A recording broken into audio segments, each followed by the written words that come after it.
active person? As an orthopedic surgeon, I hope that you are.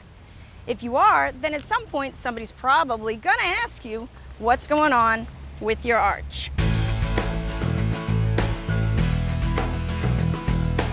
For years, we've been told this big, cushiony arch support is the way to go. But now, you're seeing shoes that hardly have anything, and barefoot running clubs that are popping up all over the place. You start wondering to yourself, well, how much arch support is really enough? Most of us have been wearing shoes all our life. They're protecting our feet from sticks and rocks. Well, there are a lot of cultures out there that don't have access to shoes. So if they're running barefoot. Well, they're used to it, so that's not going to come as a shock to their feet. For the rest of us, I'm not so sure. Here's a model of the human foot. It is an arch just like you'll see in old buildings. It spans the space and supports weight. Our arch is a little different because it's flexible, and this allows us to absorb impact like when we run. That's why choosing an arch support for your shoe is really important. Two factors have to be considered when you choose the arch support for your shoe. One is the structure of your foot, and two is your running style. Do you have flat feet like a duck? Good news! That means your flat foot comes into more contact with the ground. So when you run, you're able to dissipate more energy.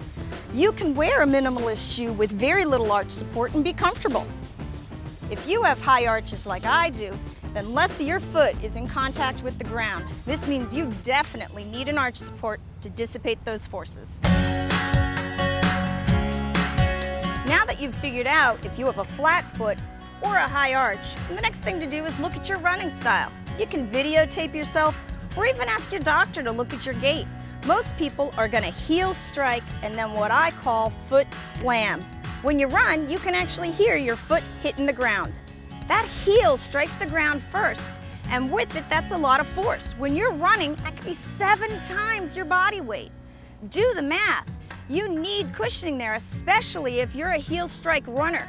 That's why a traditional shoe with cushion in the heel can prevent that stress and prevent you from possibly developing a condition like plantar fasciitis. Barefoot runners, or runners who are actually comfortable in minimalist shoes, are gonna tend to hit the ground on their midfoot or even the ball of their foot. It's the same amount of energy, but it's dissipated over a much larger area. This means with these runners, you put them in a rigid, highly structured shoe, they'll develop an unnatural gait. That's why they're comfortable barefoot or in minimalist shoes.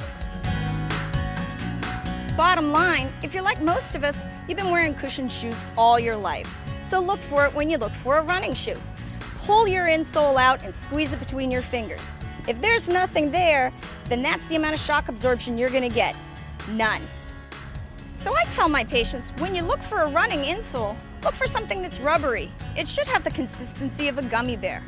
Remember, whether you have flat feet or high arches, whether you hit with your heel or on the ball of your foot, you need to find a shoe that has cushioning that suits your specific needs. In the end, that's the way you're going to avoid injury to your feet.